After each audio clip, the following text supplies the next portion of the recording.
This is Tiger Cats Postgame on the Ticats Audio Network.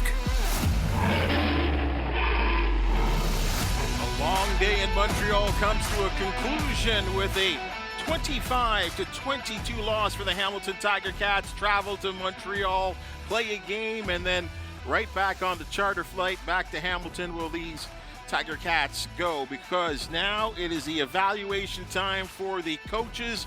They look at that film and to see who makes the 2023 squad that will go forward, travel to Manitoba for game number 1 versus the Winnipeg Blue Bombers. Bubba O'Neill along with Andy Fantuz. And Andy, again, as we said at halftime, one of those halves, and I guess we can look together now at 60 minutes of football. So many positives and so many players stepped up, but it was inconsistent, and I guess that is to be expected based on the lineup that was there today. Yeah, certainly some preseason, some rust there. It was some ups and downs. Like you mentioned, at halftime, we talked about it in the first half. A lot of great plays and a lot of plays you wish you had back. And then the same thing in the second, because we started off, Taylor Powell kind of stared down to the wide side of the field and threw a late pass that was intercepted. And that's a quick and I guess a lesson that it could have been a lot worse if it was in real gameplay. So it's kind of glad it happened in preseason that long ball in this game with all the weather and just the time of the ball flight in the air is easily intercepted. So a good lesson for him to learn there. And yeah, ups and downs, some unnecessary penalties. But some resilience and some really nice plays and playmaking out there. So there's going to be some tough decisions for the coaches, and these players were a lot of their Ticat careers are coming to an end here in the next 24 hours. Folks, on the Tiger Cats post-game, we will check in with Coach Orlando Steinhauer, talk to him about what he saw over 60 minutes of football. We will talk to Matthew Shiltz. We'll name our performer of the game. And, of course, Andy will review his star keys to victory. And I think it's fair to name our performer of the game, and it is the quarterback, Matthew Shiltz. Yeah, with so much rotation in the lineup, it's hard to get a great look at anyone with limited playing time. But his – I think his timing wasn't quite there with his throws, but he did make a few really nice ones, and he had that great long run that he showed a burst that again wowed us, like it did so many times last year for a 51-yard carry, and he ended up 12 for 16 for 162 in the 2 touchdowns with no interceptions and no balls that were even close to being intercepted. So that's great to see on a team that does turn the ball over, or had turned the ball over a lot in the past season or so, and so that's what you're looking for, a quarterback who can take care of the ball and produce for you. So I think it's safe to say that he solidified his number 2 position, at least in my opinion, and moving forward. And Taylor Powell got some more necessary experience. He got a half of football today and 3.5 quarters last week. So he's getting some experience, and I think they want to keep to develop him into a future quarterback in this league. One last thing on Shiltz. One of the things I really like about him, he does seem to be a gamer. Like, it doesn't seem to get rattled too often. And if there is a negative play, he tends to go on to the next play. The coaches always say that, move on to the next play. Yeah, he's a happy-go-lucky guy. I mean, I think I nicknamed him Sunshine last year when he had his long hair, his long flowing blonde hair. But he cut that off, and he looks great. And he's easy going, and he doesn't get phased. He read the blitzes really well today, and stood in the pocket and delivered passes in cover 0 or in free rushes off the edge, and made completions. He just there was just a few there that I know he's going to want back, and those specifically those 2 corner routes and the first play of the game, the slant and go to Omar Bayless that he just was a little late on and could have put it about 7 yards further, and it might have been a good completion, but settled in nicely. Had a few really nice passes over the middle to Richard Sindani and Keandre Smith in the first and second quarter. So, I like what I saw from Matthew Shiltz, and it was sort of what you expected after what you saw last year. Kind of a know what you're going to get sort of thing with him. One of the things that really impressed me with that offense is that contributions from so many different wide receivers. The Canadians were involved as well. Yeah, it's hard to imagine what the lineup's going to be because you have, like you mentioned, Canadians producing. You have the Richard Sidani, Keandre Smith continues to make plays. Osi Kusi had a couple nice plays today, and then Tyler Ternowski is kind of recovering off his injury and waiting to come in as well. So I'm not sure if they're going to go with 2 Canadians or 1, 2, or 3 Canadians, but they certainly have options, which is a nice thing to have from your national receiving corps. And then the likes of Gallimore and Godwin all making big, in some cases, spectacular plays. Yeah, you know Tim White's going to have his spot, and you got to assume that Duke Williams, even though we haven't seen anything from him in game action here in Hamilton, but he does have a pedigree to stand behind. So there's really that one open spot, possibly 2, and they're all Omar Bayless, Terry Godwin, and Leandre Gallimore. Really, to me, are the front runners for that spot. Godwin and Gallimore certainly stood out more in this game and last game than Omar Bayless, but Bayless has been being productive all camp long. So, and he did have the starting nod over those 2 in this game. Or Terry Godwin started as well, but at that position, I should say. So, it's going to be interesting how that all shakes down. And it's nice to have options, that's for sure. Well, I would presume that once that roster is made, we're going to see a couple of those guys on the practice roster, I would see, because, again, especially this early in the season, you would have to believe, and we saw this last year, what we saw in week 1 was completely different from what we saw in week 19. That's true, but you got to remember, if you put somebody on the practice roster, another team is able to pick them up onto their active roster. So if you don't want to lose anybody, then you can't put them on the practice roster. You have to either put them on a 1-game IR or make them active. Tiger Cats post-game, we do have exclusive access to the coaching room. Time to check in with Coach Orlando Steinauer, presented by Access Storage. Coach, this has been a real interesting preseason game for you because I don't envy you. You've got a lot of figuring out to do, and the rest of your coaching staff. Yeah. This is my least favorite part of the job, and I pray I never get used to it. It's a tough time. A lot of people made a lot of tough decisions. They're going to make the decisions tough on us, but that's what you want. Coach, if we fast forward 24 hours till after the team is made, will it be rejuvenating for you to sort of move back to Tim Hortons Field with the final roster to head into the season and, start building those blocks towards where you want to end up at the end of the season? Absolutely. It's that time. Training camp was a nice base foundation for us. We learned a lot about ourselves as a staff. And as a football team, we're going to continue to grow and learn more. The turnaround is really quick. We're going to play in 7 days, so the prep week's going to go quick, but it will feel good to get back into our home offices and back in our own building and on our practice field. Coach, seems like every year in the past few years you've been with some tough road games to start the season, and no different this year going into Winnipeg. The sort of the juggernaut from the past few years, looking strong again this year, and then into Toronto for their home opener before the home opener here at Tim Hortons Field. How important it will be for you to get to start off with a good start and to be playing, the type of football that you want to be playing? Yeah, absolutely. I mean, the first goal is to be 1-0, and that's what we're preparing to do. And so, we know what the schedule is. It's been out for a while, but our main focus has been day-to-day in training camp and getting better as a football team. And then the focus goes strictly to Winnipeg, and then we'll worry about any game after that. But, we're looking forward to it. Coach O, thanks so much for joining us. I know it's been an extremely long day. I know you talked about it earlier this week.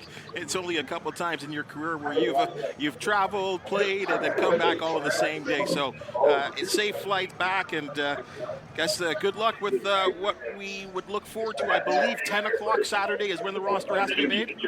Something like that. It'll be made. We appreciate it. We're tough. We'll make it. We'll see you back in Hamilton. Coach Orlando Steinhauer, presented by Access Storage, and boy, he didn't hide it. Andy. Like, there's some serious decisions to make, and I guess is this one of those ones where it's kind of like the draft day where they just go lock themselves in the room, and who knows, they might not even go to sleep tonight. I think that's exactly what's going to happen. There's going to be a handful of people. There's going to be Gerald Lemaine and Spencer Zimmerman and Ed Hervey, Coach O, and I'm not sure who else, to be honest. But they're gonna have a list that has their Americans, their Canadians, their globals, their practice squad, their injured list, their 6-game injured list, and there's probably going to be about 5 to 7 of blank spots with about 20 guys there that they're going to have to pluck and put into those spots, in the next 24 hours. And I would believe that very much like a draft process, there's some debating going on between the coaches as well. Yeah, well, it's really interesting in the Tiger Cat organization specifically, because there's 3 assistant general managers, and there's really not one person making that decision. And I guess you would say that President of Football Ops, Orlando Steinhauer, does have the final say, but he is the type of leader who hires people because he wants them to have the decision-making ability. So he's going to lean on the opinions of those GMs, and they're certainly not going to always agree with each other either. So I think it's going to be a discussion, and I don't know how they're going to do it, if it comes down to a vote or what. Matthew Shiltz is our performer of the game, as presented by Hercules Tire. Ride on our strength. Matthew, congratulations, and hey, it must have been great to be back facing the live bullets, and I know early in this game you took some shots, but you got up and performed. Yeah, thanks for having me on, guys. Yeah, it was definitely nice to be back out there on the field, and like you said, took some hits, but always feels good to get back up from them and keep working. So came up a little short tonight, got a lot to clean up, especially on the offensive side of the ball, but I like how the guys fought tonight. Matt, did you get an extra gear in the offseason there? I know you had a lot of nice runs last year, but seemed to break away for some people there early in the first quarter. Yeah, a little bit. I've tried to focus on some speed work and putting on some weight, just to be able to take some more hits and be able to do whatever I need to do in the run game as well. So that one felt good. I bet. And wait till you see your boy Felix there making two huge Oh, blocks. Yeah, I saw it. Front row seat. How do you feel about the same day travel? Man, it's just it was perfect. It's exactly what we signed up for. But I just gotta make the most of the situation, and next time it happens, get out there and get a win. How's it been like? What's it been like for you to have Bo Levi Mitchell come to the team, and what's he brought from your perspective? Yeah, it's been great. Just having a solid veteran in the quarterback room, and then just being able to pick his brain and all of his experience that he's had, obviously success in the league and just throughout his career as a quarterback, and pair that along with Tommy's knowledge of the offense and his experience. It's a pretty special room to be in, and it's a pretty special place to kind of keep on learning and keep growing and just getting all the guys together on the same page. He brings so much leadership, so much experience, and the more we can pass that on, not only to each other in the quarterback room, but into all position groups, whether that's the running backs, O-line, receivers, just to create that efficiency and that synergy to keep everybody on the same track has been awesome. I know that receiver room is something to behold with so many guys contributing today. But tell me a little bit about Terry Godwin, with the way he went up there and made that reception, and then you found him again on a touchdown pass, 21 yards. Yeah, man, he's a gamer. I can't say enough good things about Terry. He's a special player. when the lights come on, he shines, and that's the kind of guy you like to have on your team. But I'd be remiss if I didn't say, like you said, that the rest of that receiver room is it's pretty special. It's been fun to watch everybody in camp, and see him go out there and perform, when the lights are on, in these 2 preseason games. So it's been great throwing to him in camp and again in the games. I guess it's a good position to be in for us. Well, certainly a lot of question marks in that receiving core coming into the season, and I guess it's a 2-part question. One is, do you think you have all the answers? And 2, is the decision for the starting lineup going to be easy? I don't get paid to make those decisions, but if it was up to me, I definitely think we have, the right guys in the room. I believe in every one of those guys, regardless of who's out there. I think every one of those guys can get the job done. So I'll let the front office worry about all those decisions, but it's going to be great with whoever we roll out with. Well, Matthew Shiltz, time to get ready for the Winnipeg Blue Bombers. Another road trip coming your way. And again, thank you so much for joining us. Safe flight back home, and we'll see you on the practice field at Tim Hortons Field starting next week. Yes, sir. Thanks a lot, guys. I appreciate it. This exclusive post-game interview is presented by Access Storage. Matthew Shiltz, again, our performer of the game as well. So I think it's safe to say his job is nice and safe. Let's take a look at the defense. I thought there was some high marks and a lot of good individual plays, but I think one of the things that we talked about last year at this point was struggling with getting turnovers, especially when you do turn over the football, and getting pressure on the quarterback was a struggle today. It was, and it's a little, it could be looked at as an area of concern to think there's only been 1 sack in 2 preseason games, but again, Mark Washington isn't dialing up all his blitzes and really showing what he wants to run in the preseason. But that is going to be an area that needs to be addressed this season, and you bring in the likes of Jagarrett Davis, Aquan Boateng, and you have guys coming back like Malik Carney, who was coming on strong at the end of the year. Casey Sales coming over from Winnipeg, a big body in the middle. So there's certainly a lot of talent there, and we'll see how it's going to shake down. I'm not really sure how they're going to. A question for me is how many nationals are going to be in that starting lineup on the defensive line. Right. Right now, you have Boateng and Mason Bennett, who are edge players that are both injured at the moment, and so you have three talent level startable inside guys in Teddy Laurent, Mo Diallo, and Chris Malumba. But then you also got guys like Casey Sales in there and Dylan Wynn when he comes back healthy. So that's one area that I'll be focused on along with the receivers is the defensive line, starting lineup, and how they're going to how many sacks and how much QB pressure can they get this season.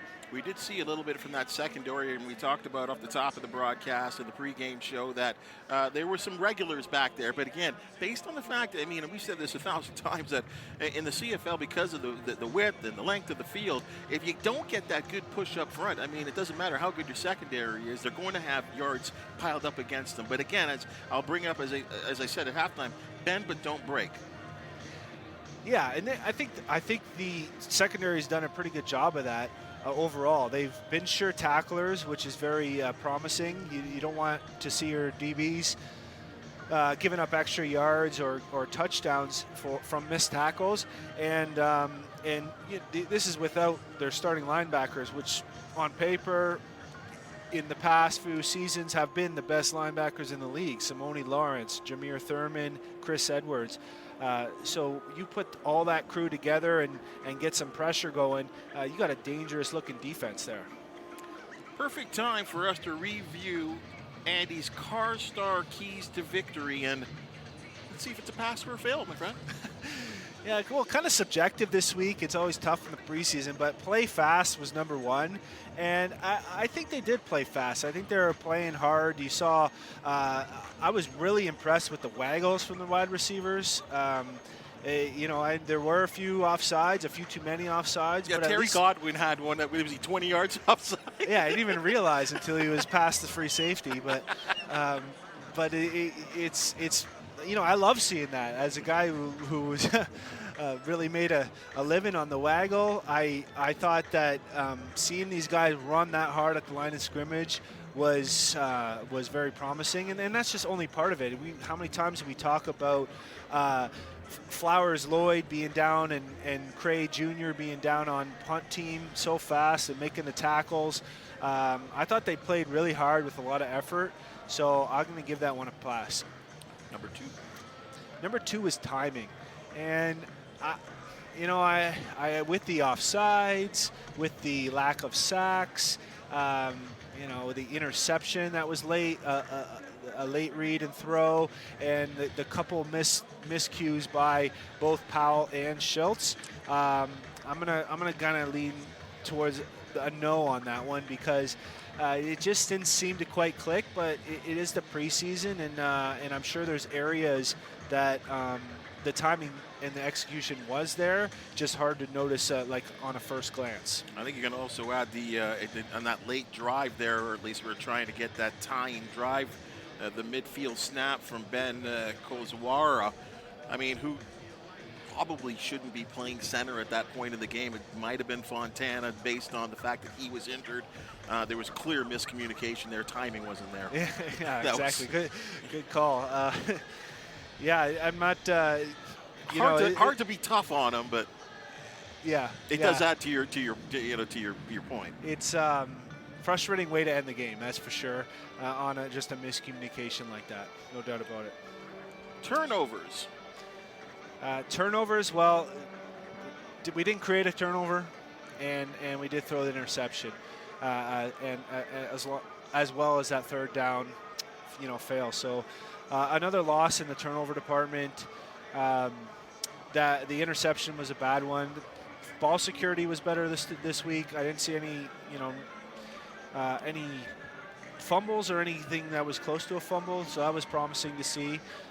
But certainly when Bo gets behind center there, he's gonna, I think his experience will not throw those late passes to the wide side of the field, and he also knows how to technically wrap up the ball when he's under pressure. Well, I think we can really look forward to our next broadcast will be the home opener. I'd like to change that, the season opener in Winnipeg. And two-part question here. How hard is it to start the season on the road in a place like Winnipeg that it's going to be sold out? There's a feeling, and I can't really remember. I mean, I think obviously when you were Saskatchewan, you were playing with Saskatchewan, you got a good feeling for this. That crowd is really hostile. Yeah, it's a lot of fun playing Winnipeg. They're similar to Tim Hortons Field, really. Even more similar to Ivor Wynn, where they're sort of like right on your back, and a lot of hecklers behind the visitor bench. So it's certainly fun to play there, and I think these guys will all be juiced up for this game, and they'll be very confident. And I feel like in my experience, we're always very confident going into whether any of those West opponents early in the season. And it seems like recent memory anyways, it seems like came up on the short end more often than not, and in a bad way. But there were some games where you came in there and really just put them totally dominated from the start to finish. So it's hard to, I can't even look back and really realize what the difference was in a game that we were up by 2 scores at the first quarter or down by 2 scores in the first quarter. But this is certainly going to be a challenge. You got the best team from the past 2 seasons in Winnipeg, out the reigning MVP from 2 seasons in a row, Zach Collaros, going to be in there behind center. So we talked about getting pressure on the QB. Well, he's one of the best in the league at recognizing that pressure and avoiding it, escaping the pocket or just getting rid of the ball early. So certainly a test coming up in week 1. And, we all know how strong Winnipeg's line of scrimmage has been on both sides of the ball for the past few seasons. We took one of them. Yeah. Casey Sales is on the good side now, and It's going to be a battle. I mean, I think this is a revamped Tiger Cat offensive line, so great challenge for them to start off the season and see where they're really at against that, especially those ends in Winnipeg, but that entire defensive line. It's just going to be a great test overall. And coming back, Bo's going to be hungry and chomping at the bit to show what he has in Ticat uniform, and similar like James Butler. And I'm really pumped for this opening game. It's hard not to, and I know it is. I think it's fair to say that the Winnipeg Blue Bombers have been the class of the league. I know they're not the defending Grey Cup champions at this point, but they have been the class of the league, and not only just offense, defense, even the front office and the way they seem to plug and play. They lose a player, then they find a player. Dalton Schoen, we were talking about earlier. Where did he come from? And clearly the best receiver, or at least the most explosive receiver as a rookie last year. He was unbelievable. But you look at the track record between the Tiger Cats and the Winnipeg Blue Bombers, and yes, with the exception of a big home victory here last season, there's been more losses than victories against this team, but they're always so close, always kind of going to your car star keys to victory. A turnover here or there can change things. Yeah, it's going to be so crucial to take care of the ball every game this season, but especially in this first game. And we talked about, creating that identity and that expectation of a winning team, of a team that takes care of the football, a team that creates turnovers. We want to get back to that sack and that forced fumble for touchdowns that we saw so many times in 2021 and 2019. It just kind of disappeared for a bit there, and this is a great time to start. And a lot of core guys are here from last year, and that culture is here from the coaches down. When you have Coach Orlando Steinhauer, Tommy Condell, Mark Washington, you bring back Jeff Reinbold, who brings his own sort of swag to the whole deal. That's for sure. And so it's so exciting. It's like mouth-watering about the season, and I can't wait for this opening game. Well, I almost got knocked down by Coach John Salavanis. Well, let's see. Hopefully you don't knock me down, but I'll throw you the same question. Get your crystal ball out and have a look at the East, and where do the Tiger Cats fit in? Yeah. I think I like the way he put it. Like, you can't possibly predict before the season, but yeah, we're the media. That's what we do. I know. That's what we do. So I got the Ticats hosting the East Final. Oh, here we go. I do, and I do see a lot of promise from Montreal and the team from from Ottawa, excuse me. But I gotta just go with the structure of the Argonauts. They have the exact same coaching staff in place. Of course, some players, including McLeod Bethel-Thompson, are not there anymore. But when you have the core there, the core players and really the core organization there, I think that they're still going to be a strong team, and I have them in these finals as well. And Ryan Dinwiddie, he's really impressed me. I mean, for a guy that we both saw as a player, he's really turned into a guy that really seems to have his handle on his team. Yeah, he does, and he's similar to Coach Orlando. He hires people around him that he trusts, and he lets them coach and lets them put their impact on the team, which is, I think, important to run a team that everybody wants to play for each other, and everybody's, very, very eager to have each other's back and go to war together. And really quickly here, I know every one of us here, as Tiger Cats, are still hoping for Jeremiah Masoli to get back from that leg injury. He's had some complications to get back, because I think it's so important for the Ottawa Red Blacks to get their program up and running that he's the guy under center.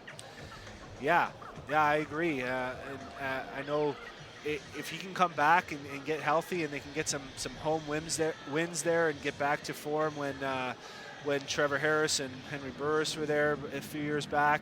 It just creates parity in this league is always good, and I think the CFL's in a great spot with the personnel and the coaching that there is across the league, and really I could make an argument for any team in this league winning the championship this year.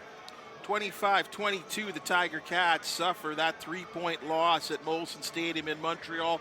And before you know it, we'll be right back here in Steeltown Saturday. It will be cut-down day. For all your details, be sure to have a look at ticats.ca. There will be an announcement at some point for the team that will go forward and will go to Winnipeg and represent on week number 1. For Andy Fantuz, I'm Bubba O'Neill. Yes, we will be back a week from tonight. Tiger Cats pregame presented by Greenworks as the Ticats open that season in Winnipeg against the Blue Bombers. It's going to be a whole lot of fun. Our broadcast starts at 7:30, and you want to find us right here on the Ticats Audio Network. Have a great week.